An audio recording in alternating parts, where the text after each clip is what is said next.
जय श्री कृष्णा। राधे राधे दोस्तों। आशा करती हूँ कि लड्डू गोपाल की कृपा से आप सब प्रसन्न और सुखी होंगे। दोस्तों, अगर आपने इस वीडियो को खोला है देखने के लिए तो ज़रूर आप लड्डू गोपाल के भक्त होंगे, भगवान श्री कृष्ण के और राधा रानी के भक्त होंगे। लड्डू गोपाल की सेवा ज़रूर आपके घर विराजमान होगी। और आपको तो पता ही है कि लड्डू गोपाल की सेवा भाव प्रधान सेवा होती है। अवश्य ही भक्त किसी न किसी भाव से भगवान से अपना एक रिश्ता, एक संबंध बनाकर उनकी सेवा करता है। कोई उन्हें पुत्र मानता है, कोई प्रीतम मानता है, कोई भाई मानता है और कोई खुद स्वयं दास बनकर उनकी सेवा करता है। इसी तरह आप भी ज़रूर लड्डू गोपाल से कोई ना कोई आपने रिश्ता उनसे ज़रूर बनाया होगा। दोस्तों, आज एक ऐसे भक्त की सच्ची घटना, उसके जीवन में घटी लड्डू गोपाल से संबंधित एक ऐसी लीला, एक ऐसी घटना आपको सुनाने जा रही हूँ जिसको सुनने के बाद दोस्तों आपका हृदय कांप जाएगा कि एक भक्त के साथ ऐसा व्यवहार जो जो सिर्फ भक्ति करता था, जिसका सारा कर्म भगवान को समर्पित होता था, और भगवान ने उसके साथ ऐसा क्यों किया। क्या भक्ति का आश्रय लेना गलत है? अगर भगवान अपने भक्तों के साथ ही ऐसा करेंगे दोस्तों, तो किसी का भी भक्ति पर से ज़रूर भरोसा उठ जाएगा। तो चलिए हम जानते हैं एक ऐसे भक्त के बारे में जिसने लड्डू गोपाल को अपना बेटा माना, अपना पुत्र माना, लेकिन उसके साथ उसे परिणाम के रूप में उसका क्या फल मिला, उसने कभी सोचा भी नहीं था कि उसका जीवन बर्बाद हो जाएगा। इस तरह से भाव बनाकर लड्डू गोपाल को बेटा मानकर अपनी भक्ति करते करते उसके साथ इतना अत्याचार होगा, उसने कभी सोचा भी नहीं था। रजनी जी जो हैं, वो उनकी जो उम्र है वो 40 से 42 के बीच में उनकी उम्र है और वो एक बड़ी ही धार्मिक महिला है। शुरू से ही, बचपन से ही उनका भाव, उनका जो रुझान था वो भक्ति की तरफ, राधा कृष्ण की तरफ कुछ ज़्यादा ही था। वो स्वयं बताते कि जब मैं बचपन में, जब मैं छोटी थी तो मेरा पता नहीं क्यों वृंदावन धाम से और ठाकुर जी के मंदिर से, उनकी प्रतिमा से एक अलग सा मुझे आकर्षण महसूस होता था। मेरी बार बार इच्छा होती थी कि मैं कहीं भी और घूमने ना जाऊं, लेकिन वृंदावन ज़रूर जाऊं। तो इस तरह से रजनी जी जो है वो बचपन से ही भगवान से, लड्डू गोपाल से, भगवान श्री कृष्ण से जुड़ी रहीं, उनकी आत्मा उनसे जुड़ी रही। लेकिन दोस्तों, ऐसा देखा गया है, ऐसा कहा भी जाता है कि भक्त के जीवन में जितने ज़्यादा संघर्ष आते हैं उतना किसी सांसारिक व्यक्ति के, किसी साधारण व्यक्ति के जीवन में नहीं होता। ऐसा ही रजनी जी के भी साथ हुआ। जब वो बचपन में राधा कृष्ण की पूजा करती थी, सेवा करती थी, तभी उनके घर में उनका विरोध किया जाता था। उनके जो माता पिता थे वो बिल्कुल भी धार्मिक नहीं थे। उनके घर में मांस, मच्छी, मदिरा, इन सब चीज़ों का बहुत ज़्यादा उपभोग होता था। वे सभी एक तरह से तामसिक थे। किसी तरह से वो भक्ति करने का प्रयास करती थी, लेकिन उस रास्ते से उन्हें हटा दिया जाता था। फिर धीरे धीरे जब वो उनकी युवावस्था आई तो उनका रुझान पूरी तरह से भक्ति की तरफ था, लेकिन उनके घर वाले उन पर हमेशा शादी के लिए दबाव बनाते रहे कि तुम्हें विवाह करना ज़रूरी है, तुम लड़की हो, इस तरह से तुम्हारा समाज में रहना बहुत मुश्किल है, तुम नहीं रह पाओगी, एक लड़की का विवाह करना बहुत ज़्यादा आवश्यक होता है। तो रजनी जी पर विवाह का दबाव बनता रहा। कुछ समय के लिए वो इन सब चीज़ों से बचने के लिए वृंदावन धाम भी चली गई, लेकिन उन्हें वहाँ से उनके घर वाले बुला लिए और उनका विवाह कर दिया गया। रजनी जी का विवाह हो गया। अब तो कुछ भी बदला नहीं जा सकता था। उन्होंने जो भी सोचा था उनके साथ नहीं हुआ। वो चाहती थी कि वो एक वैरागी जीवन जिए, वो भक्ति करे, वो अकेले रहें। उनका जो जीवन का लक्ष्य था वो सिर्फ भक्ति थी, सिर्फ लड्डू गोपाल की सेवा थी, लेकिन उनके घर वालों ने ज़बरदस्ती एक तरह से दबाव बनाकर उनका विवाह कर दिया। उसे भी उन्होंने स्वीकार लिया कि चलो वो होनी ही थी, किसी तरह से हो गई, अब मुझे निभाना है, लेकिन मैं लड्डू गोपाल की सेवा कभी नहीं छोड़ सकती। ये सोच कर इसी शर्त पे रजनी जी ने विवाह कर लिया। विवाह के बाद जब वो अपने ससुराल गई, उनके ससुराल में भी वैसा ही व्यवहार, वही नॉनवेज का खाना पीना, मांस, मदिरा, गंदी आदतें। वहाँ पे जो भी लोग थे वो बहुत ज़्यादा तामसिक थे। न पूजा, न पाठ, न ठाकुर सेवा, वहाँ पर कुछ भी नहीं होती थी। अपने ससुराल जाने के बाद रजनी को ऐसा लगा कि मैं किस नरक में आ गई हूँ। शायद मैंने बहुत सारे बुरे कर्म किए जो भगवान ने मुझे इतनी विपरीत स्थितियाँ दे दी। वो बार बार अपने लड्डू गोपाल से प्रार्थना करती थी कि तुम तो तुम्हें तो सब कुछ पता है कि मैं क्या चाहती हूँ, फिर तुम मुझे इतनी विपरीत परिस्थिति क्यों दे रहे हो? मैं आखिर अपनी इस समस्या से कैसे लड़ूँ, तुम ही मुझे बताओ। उनके जो लड्डू गोपाल थे दोस्तों, वो हमेशा उनसे बातें करते थे, मन ही मन उन्हें सभी संकेत देते थे। उनके मन में एक भाव आया कि लड्डू गोपाल जो है वो उनसे ये कह रहे हैं कि तुम बस अपना कर्म करती रहो, तुम्हारे जीवन में जो भी परिवर्तन आएंगे मैं उन्हें देख लूँगा, तुम्हें इन सारी कठिनाइयों से लड़ने की ताकत मैं तुम्हें दूंगा। अपने लड्डू गोपाल के सारे संकेतों को समझते हुए वो उन्हीं का अनुसरण करती थी। रजनी अपने सभी कर्तव्यों को निभा रही थी। भक्ति के साथ साथ वो अपने ससुराल में सभी सदस्यों की सेवा करती थी, उन्हें भोजन बना के खिलाती थी, घर के सारे काम, सारी जिम्मेदारियों को अच्छी तरह से निभाती थी। लेकिन वही उस पर एक हमेशा जो प्रश्न चिन्ह लगा रहता था कि तुम भक्ति क्यों करती हो, तुम नाम जप क्यों करती हो, तुम इस मूर्ति की सेवा क्यों करती हो, इस मूर्ति की सेवा करने से तुम्हें क्या मिलेगा? तुम अपने पति की सेवा करो, अपने सास ससुर की सेवा करो, तुम्हारा जीवन तो उसी से सफल होने वाला है। दोस्तों, जो भक्त नहीं होते उन्हें नहीं पता होता कि भक्ति से किसी भी व्यक्ति को क्या सुख मिलता है, क्या आनंद मिलता है। ये किसी सांसारिक व्यक्ति को समझ में बात नहीं आ सकती। रजनी जी के साथ भी ऐसा ही था, बहुत विपरीत स्थितियाँ थीं। जब भी वो लड्डू गोपाल की भक्ति करती थी, उन्हें भोग लगाती थी, उनके पति नॉनवेज खाकर वही जूठी थाली लाकर लड्डू गोपाल के सामने रख दिया करते थे।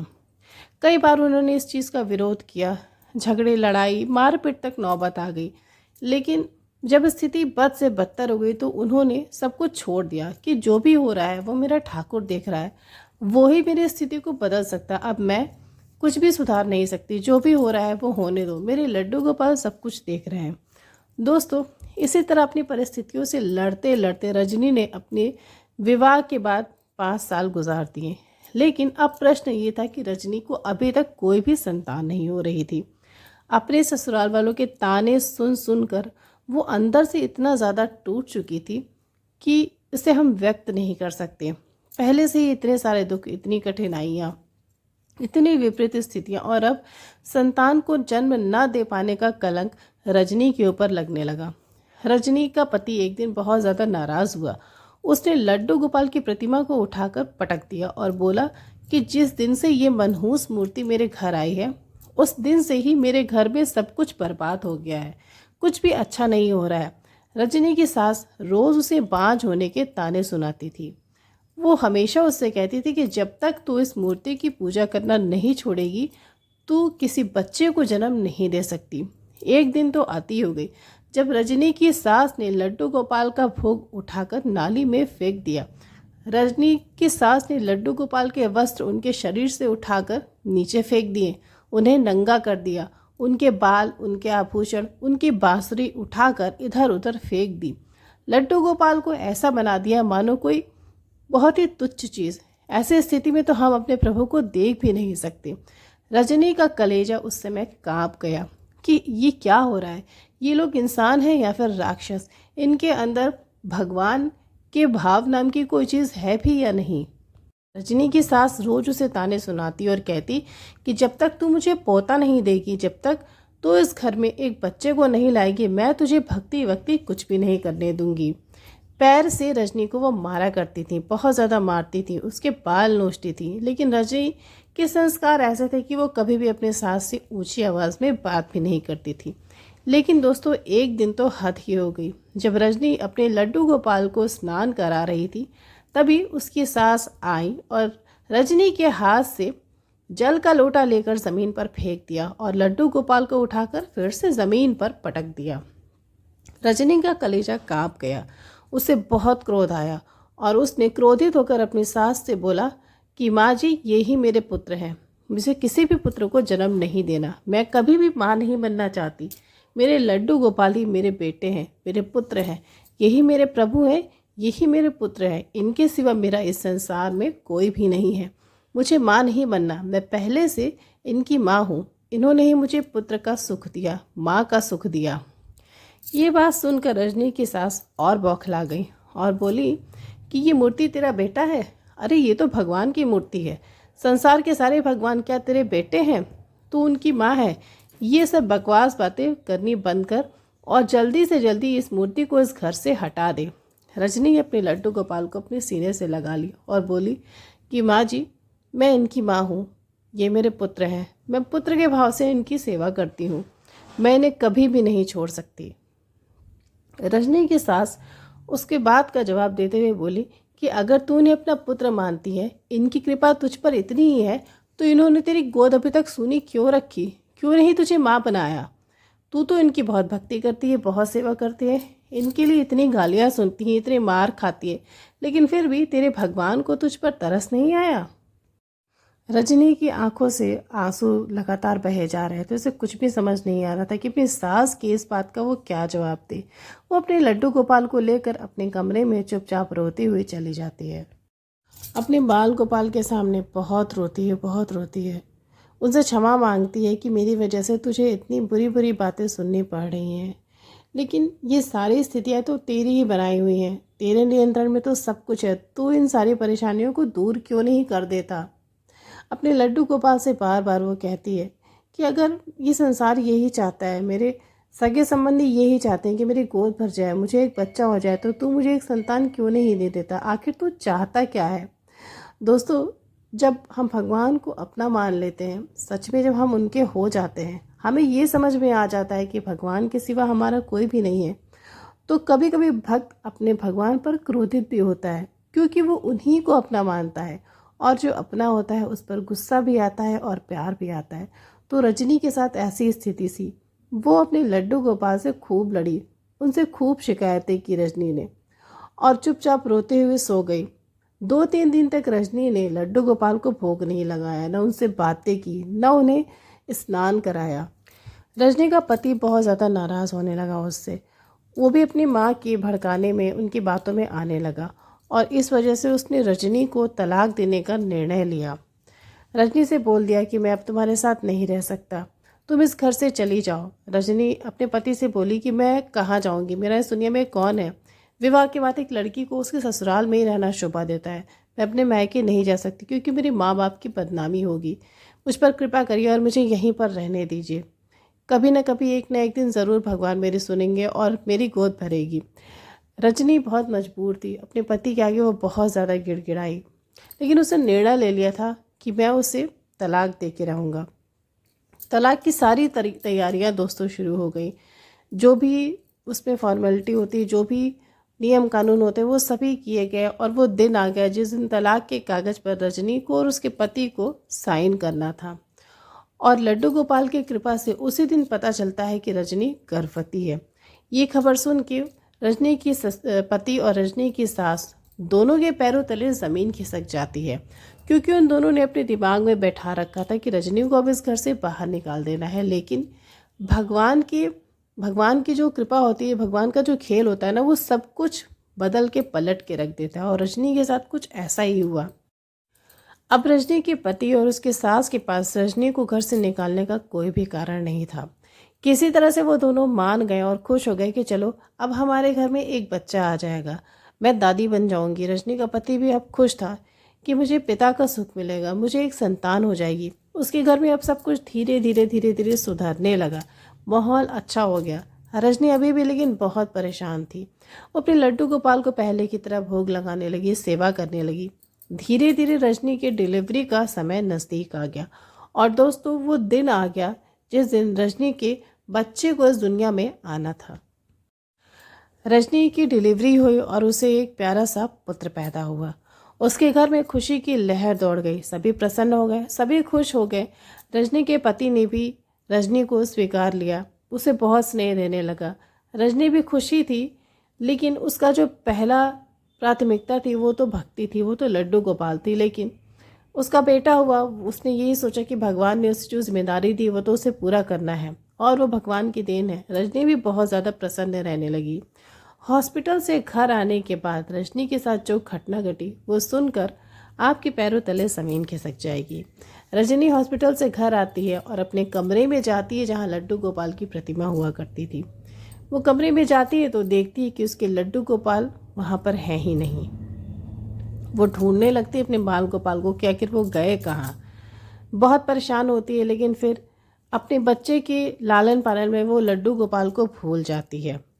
रात में अपने बच्चे को सुलाने के बाद जब वो स्वयं सोती है तो उसे वही सारी बातें सेवा की याद आने लगती कि वो अपने बाल गोपाल को कैसे शयन कराती थी, रात में मालिश करती थी उनकी और उन्हें दूध पिलाती थी। ये सब कुछ उसे खलने लगा कि आज मेरे बाल गोपाल मेरे पास होते तो मैं इनकी सेवा करती, उनके चरण दबाती। लेकिन मैं इतनी अभागन हूँ कि मेरे भगवान, मेरे लड्डू गोपाल मुझे स्वयं छोड़कर चले गए।